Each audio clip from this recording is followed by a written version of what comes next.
Juliet and I'm here with Baking Mad to show you some vegan hacks. If you're doing vegan baking, there's certain things you can't use, like eggs for example, so I'm going to show you some really good substitutes. First off, let's talk about egg. Obviously you can't use egg, so there's lots of different things you can use. Now in the stores, there's loads of different egg replacers and things like this. They're fine. I think you have to be very specific to their recipes. You don't really need special products like that. Two perfect solutions: chickpeas and flax in my view. Magical chickpea juice or aquafaba chickpea brine. Basically you just pour off the liquid and you can use that in substitute for egg white. So you can whip it to make meringues, you can use it for royal icing. If you'd like a royal icing recipe, we have one just below. That is brilliant, and of course you get to eat the chickpeas afterwards. Flax egg is my second favourite. This is for whole egg, so in replacement of one egg, simply use some ground flax seeds. So just a tablespoon of flaxseed, and mix that with 3 tablespoons of plain water. Just stir it through and just leave that to sit for a couple of minutes, and that replaces one egg. Another staple in my cupboard is apple cider vinegar. This is a really great ingredient to use. You can add it to alternative milks, perhaps soya milk, any milk you want, and this basically curdles the milk. It turns it into like a buttermilk, and it also aids raising. So when you're going to add your baking powder, it really helps everything to rise and leaven and really improves the flavour. So this is a must-have for vegan baking.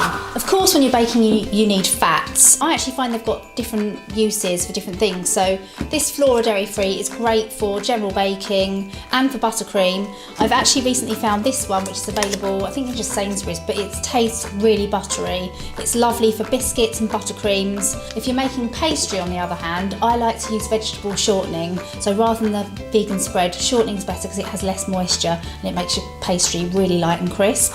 Just going to talk about creams. So I've just discovered recently you can actually buy vegan squirty cream, which is brilliant. You can even use it to put on top of a cupcake.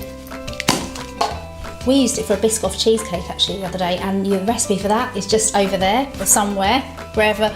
We're going to add the link. But this is lovely, look. You can make freak shakes, all sorts. I'm going to add some of my vegan sprinkles to that. I mean, look at it. So that's brilliant. For another really good whipped cream, you can simply use a can of coconut milk. I've got it in the fridge.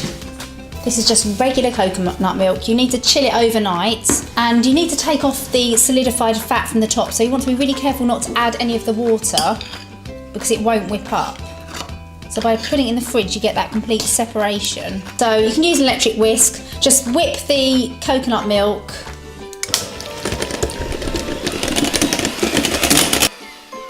And it goes really nice and stiff. And to that, you can add a little touch of vanilla and a touch of sugar. Don't need a lot because it's quite sweet, just a teaspoon.